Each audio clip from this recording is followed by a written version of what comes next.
শিশুটির হাতে মোবাইল, মোবাইলের স্ক্রিনে রিলস, অন্তহীন অর্থহীন শালীন অশালীন ভেদাভেদহীন জ্ঞানহীন রিলস।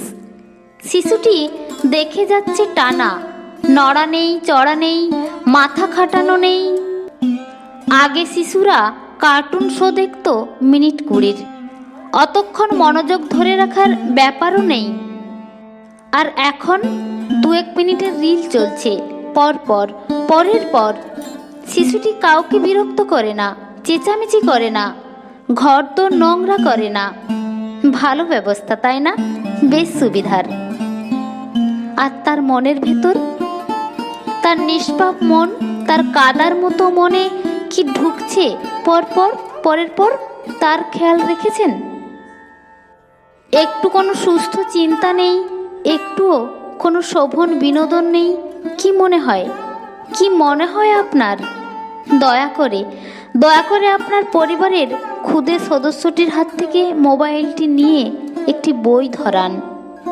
হ্যাঁ, মানছি এক্ষুনি পড়তে পারে না, হয়তো পড়ে দিতে হবে।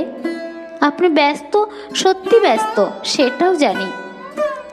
আচ্ছা, বই না পড়ে না হয় ছবি দেখুক, যখন সময় হবে ঠিক পড়ে দেবেন ক্ষণ।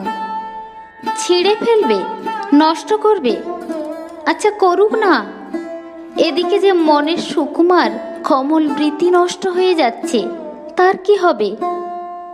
আচ্ছা বেশ, বই না হয় নাইবা দিলেন, সাদা কাগজ আর রং পেন্সিল দিন, হিজিবিজি কাটুক, ঘর নোংরা হবে তা হোক। বিশ্বাস করুন, ওর মনে যে নোংরা ঢুকছে তার থেকে বেশি কিছু হবে না। আর তাও না হলে ব্লকস দিন, কাঠের বা প্লাস্টিকের মডেলিং ক্লে দিন। তাও না পেলে সাবেকি খেলনাবাটি, গাড়ি, পুতুল, কিছু তো করুক, হাত দিয়ে, মাথা দিয়ে, মন দিয়ে।